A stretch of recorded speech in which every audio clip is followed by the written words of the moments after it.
Yeah, making the takbir and the taslim, or even the iqamah, it should not be in a melodious way. The ones who are making tamteet means elongating, stretching it. And they're making it not just at the end of the prayer, within the prayer itself. So when it comes to the second rak'ah where the people sit down, as soon as he come up from the second sajda to sit for the tashahhud, he will give different takbir than the takbir which was after the second sajda of the first or the third takbir. Do you understand me? So if the following action after the sajda, second sajda, is going up, he will say Allahu Akbar. If it is tashahhud, Allahu Akbar.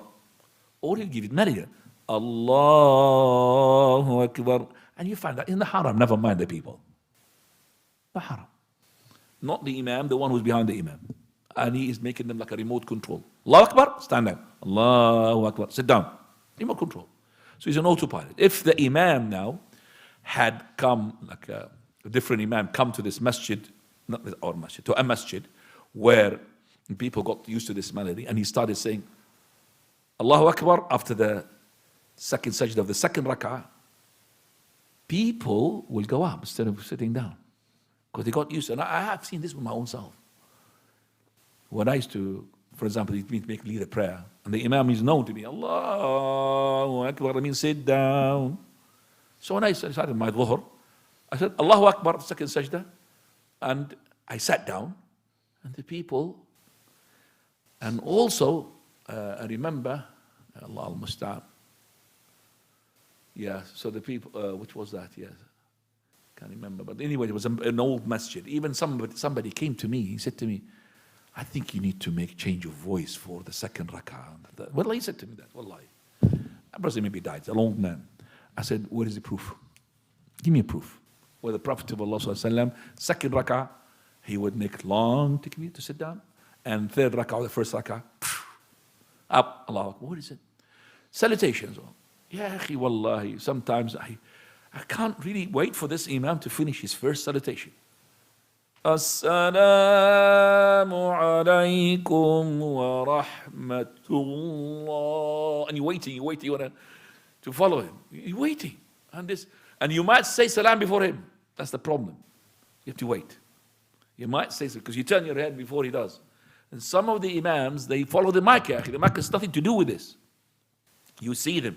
So the salutation, he wants to say salutation now, and the microphone is here.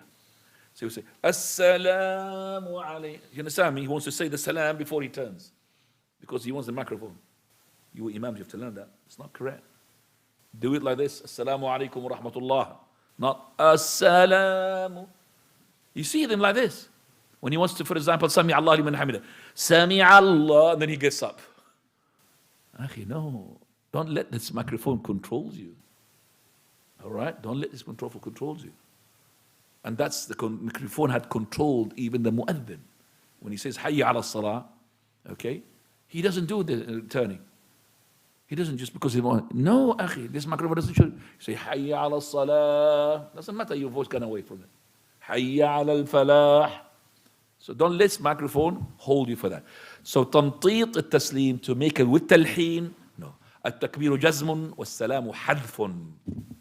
Takbir is jazm, prompt. Salam hadf, short. Salamu alaykum wa rahmatullah. Salamu alaykum wa rahmatullah. And those are the imams, mashallah, in the haram, they do that. But they, as I said, the one who was repeating after them, this is the one who's got this elongation. Allah al-Musta'an.